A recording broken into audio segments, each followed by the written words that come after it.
We're live, and this is me trying to suss this thing out, trying to work out the audio. Please jump on here real quick, guys, and see if we can get this show on the road.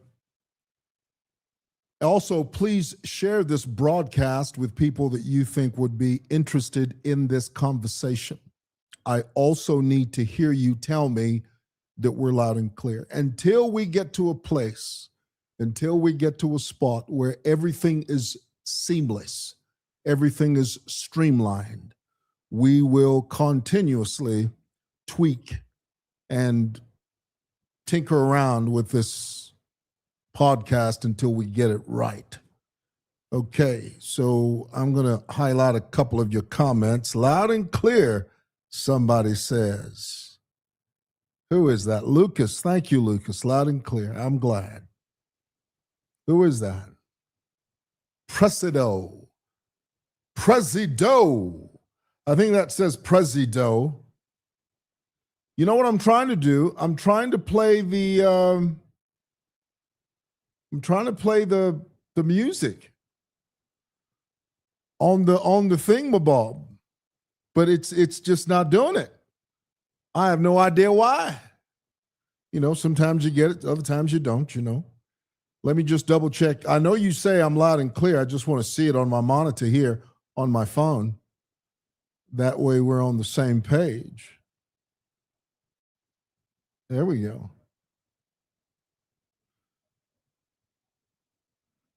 Did I? Hold on 1 second, y'all. Testing. Yeah, I got it. I've got that down. I've got the sound in my headphones. Somebody's watching us from Meadwood. We appreciate that. Thank you so much. The idea is to look straight into the camera, because what you don't want is to constantly look down at the monitor and the computer. I need to maintain eye contact with you. So guys, let's get into it. I had the music the last time I could play uncopyrighted music on my Spotify as an intro to this broadcast, to this podcast. For some reason, I don't know what's going on. I don't know what I've done. I don't know what I've sort of messed up, but it's all right. It's nobody here but home folk. We'll get it eventually. But I thank you for being with me today. So guys, lots to talk about. First of all, let me throw this banner up here. It's today's date. And again, I'm going to see if I can allow phone calls to come in. I'm still tinkering around with my phone feature, which I'm very pleased and proud about. You know, the other day it wasn't the other day, it was last night. I was telling my wife, I said, you know, I've got this new phone-in thing. And she looked at me and she said, but haven't you always had that? And I said, that's actually true. I just haven't used it as much as I'm supposed to. I'm committing now to use it more than I have in the past. And of course, my wife was very supportive, and she says, well, good for you. That's great. All righty. Guys, let's for a moment. Oh, by the way, before I get into that, I have to share this with you. Did you hear there's sad news coming out of Namwala? You guys hear this? This is a story about a young girl. She's 18 years old. And last year, in August of 2025, she told her parents that, you know, she was pregnant and that she was seeing someone. Well, her parents didn't like the guy that she was seeing. Her parents didn't like the father of the child that she was carrying. Her mother and her father, this is out of Namwala. I mean, I tell you, what goes on in this world is incredible. The parents of this 18-year-old girl said to her, well, you're going to have to get rid of that, you know, you're going to have to unalive that child. And she begged and pleaded. She said, no, this is, you know, I want to be with this man and he loves me. I love him. Her parents said, you better shut the hell up because we know what's good for you. So what the parents did was that they engaged the services of a sangoma, a witch doctor, and they made the witch doctor administer a concoction, a potion, not portion, a potion. A potion is like a mixture of something, a concoction. This so-called witch, there's no such thing as a witch doctor. Witch doctors don't have the power that they claim to have. It's just all in your minds, okay? They can't do anything. They can't deviate an ant from its path, much less heal you, so or do anything to you, aside from bring you harm. So these parents engaged the services of this witch doctor, and he administered a concoction, forced this 18-year-old girl to drink this concoction. What sort of world are we living in? What sort of parents would sit there and watch their pregnant child, and dare I add, do you know how many months she was pregnant? Do you know how many months? Tell me in the comments if you know the months. It's not like she just conceived. It's not like she was a couple of months pregnant. The young girl was 6 months pregnant. Can you believe this? What the HE double hockey sticks is going on in this world? 6 months, the parents engage this so-called witch doctor. He makes the girl drink this concoction and effectively aborting this child, killing this child. It's the most unconscionable thing. And not only that, the parents turn around, pay the witch doctor, and say, thank you for your services. Now, you young lady, now that they've gotten rid of this unwanted child, as far as the parents were concerned, because let's be clear, the child, the 18-year-old, well, first of all, at 18 years old, you've got no business having children. But that's a different topic, okay? Let's stay on topic. She didn't want to abort the child. The parent, the 18-year-old parent, did not want the child aborted, but the parents did. So after this debacle, after this administering of this concoction, the parents now turn around and say, okay, now you can marry the man we want you to marry. So they call the man that the parents wanted the girl to marry. They do all the traditional ceremonies, exchange money and all that nonsense. And then they hand over not that exchanging money is nonsense. I'm saying this whole thing was based on nonsense. I'm a traditionalist. I'm not calling the traditional ceremony of dowry and paying money. I'm not calling that nonsense. I'm calling what the parents did as nonsense in terms of trying to harm, not only trying, they were harming their child. That's what I'm calling nonsense. Banpa Facebook. Yo,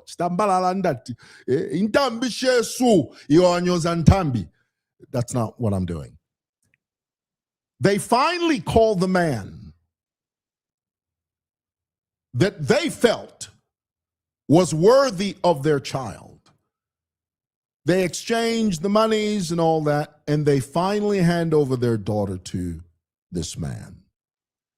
Well, the daughter, she didn't want anything to do with this guy. She was hooping and hollering and screaming.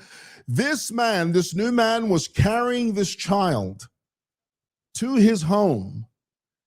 The whole way, the girl was kicking and screaming. She said, I'm not going to be your wife. There is not a fiber in my body that wants to be with you. You are nothing like the man I want to be with. The man I love is the man that's not taking me. I don't want any part of this. My parents think they're doing the right thing, but God knows you're not the right man for me.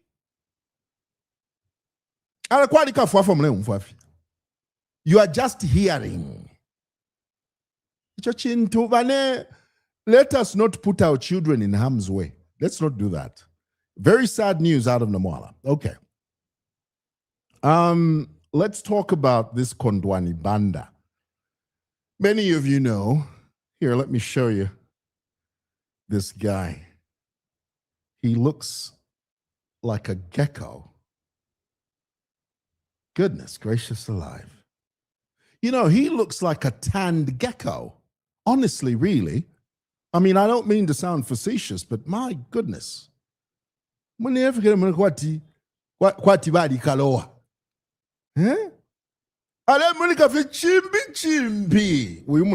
Anyway, let me continue.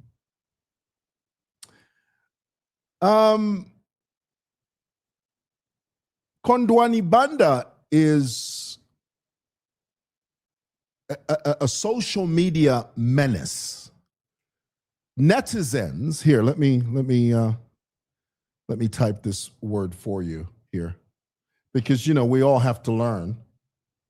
Okay, is it netizens? How do you say that? Is that how you spell that? Netizens. It is netizens, isn't it? Netizens, netizens. Right, I think that's how you spell it. Please correct me if I'm wrong, because you know sometimes you can be wrong. I think that's called netizens. Netizens in Zambia are celebrating. Do you know what a netizen is? Internet, the users of the internet. You are a netizen. I'm a netizen. Netizens, plural. Netizen, singular. Zambian netizens, Zambian internet users, are celebrating because apparently the word on the street is that Kondwani Banda has been arrested in Kenya. Now, the story is that someone had him arrested while he was in Kenya. Apparently, he's been living in Kenya for about a month, and he owed 3 days of rent. That just shows you that he's in trouble over there, because anytime you're paying rent daily, then it just, and you're a foreigner, you're in a country of that is not of your birth, and you're a nuisance like this Kondwani Banda. All that means then is that you're a nuisance and you're in trouble. You're probably there illegally, and whatever it is you're doing there, it'll all be for naught. I mean, literally, it's just all going to crumble, isn't it? And this young man touts himself. He prides himself as not only a purveyor, not only does he think that he holds the instruments of reputational destruction in his hands. The destruction of, he holds in his hand the ability to destroy, as far as he thinks in his mind. He thinks that he can slander anybody, anyone. He comes across as the be all and end all. He thinks that he's untouchable. He thinks that he's immortal. He thinks that he's digitally untouchable. He thinks he's unbreakable. Well, does this look like somebody that's unbreakable? Lord, have mercy. Good Lord. Somebody please lay hands on him. Y'all, can we pray? Can we just lay hands on him? Can we just call down the favor of God? Because this, I'll tell you, this young man, not only does he need God, boy, I'll tell you, he needs to do something about that boy. I'll tell you what, he looks like a tanned gecko. I was going to say bless his heart, but there's nothing in me that wants to say that. Everything in me wants to relegate him to Gehenna. Everything in me wants to lock him up and just throw him underneath the bus and put a noose around his neck with attached to a brick and throw him over the bridge and throw him into God's forgetfulness. But I'm not going to do that because I'm a Christian. Okay? I got God living in me. Okay? I'm not doing that. Okay? Well, anyway, Kondwani apparently was arrested in Kenya, and lots of Zambians are waiting for him to be extradited to be brought back to Zambia. I don't know when that will happen, if that will happen, because you never know. I mean, on social media earlier today, I read that he had been released. But whatever's happening to Kondwani is that is his comeuppance. I mean, the kid is an alcoholic. He's a chain. Oh my goodness, he's a mess, really. It's a wonder that he's still alive. Honestly, really, it is an absolute miracle that that young man is still alive. And he goes after everybody. He's been after all of us. There's not a single notable Zambian that he has not touched with his scepter of deception, his scepter of corruption, his scepter of innuendo, his scepter of foolishness. There's not a single person he hasn't touched. Who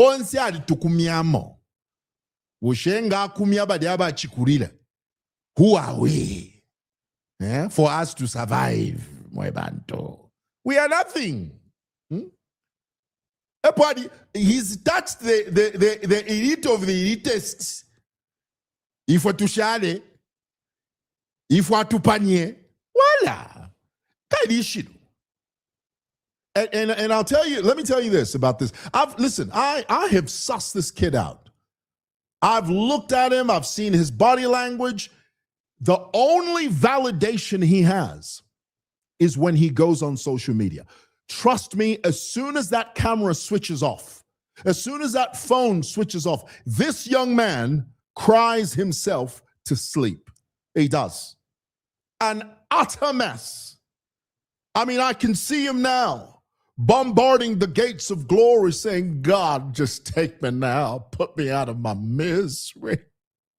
The only reason I live is to slander other people.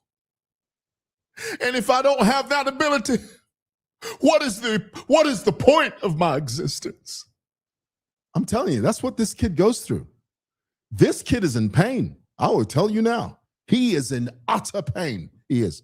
Anyway, if he is arrested, which he's not beyond that. I mean, the likes of what's her name? The girl that was in America. The girl that said she was untouchable. Ethel Chisono. Ethel Chisono came on social media, cussed up and down, called the government all types of names, and then she said she had the audacity. This homegirl, this chick, had the audacity to say that if the Zambian government touches Ethel Chisono, that the entire American army would rise to break into Zambia and rescue her from the clutches of the Zambian administration. Ethel Chisono. In Donald Trump's America, you think the Americans are going to come after you to rescue you? I mean, could you imagine the conversation? Somebody whispering in Donald Trump's ear, Mr. President, we've got a crisis, war crisis. One of our citizens has been apprehended and she's been confined in the country of Zambia. Really? Yes, sir. Well, what's her name? Ethel Chisono. Chisono? Well, that doesn't sound like anybody from Baton Rouge. That doesn't sound like anybody from Utah. That doesn't sound like anybody from Las Vegas. That doesn't sound like anybody from Little Rock, Arkansas. That doesn't sound like anybody from Bogota. That to me sounds like an African.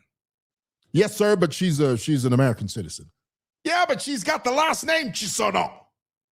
I'm not sending the army over there to break out some girl named Chisono, even if she's an American citizen. Let her rot in prison. That's exactly what Donald Trump would say. So the lesson is, never disparage the country of your origin. Even though Ethel Chisono is an American citizen, she is a Zambian first. That one you must understand. Ule fwaya, nanguta ule fwaya, oh, ichebo, you are fita, you are part of us. You are part of, you are a Zambian first. So about it, come on, man.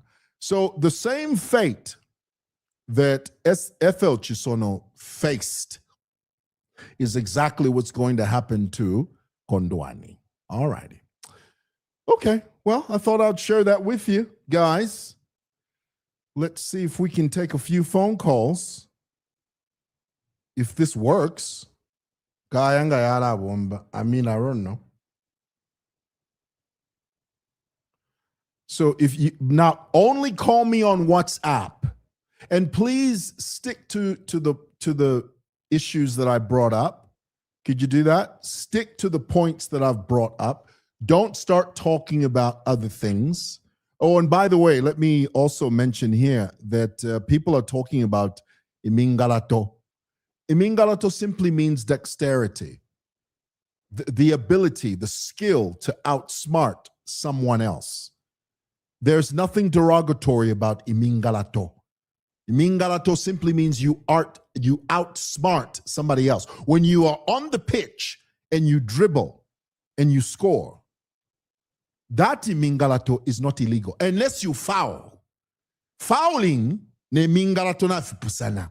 Fouling and Mingalato are two different things. So the opposition have got it twisted when they say, no, the UPND should not talk about Mingalato. Why not? It's talking about dexterity. Hakainde Hichilema is a very smart man. So he's using his dexterity to outwit the opposition.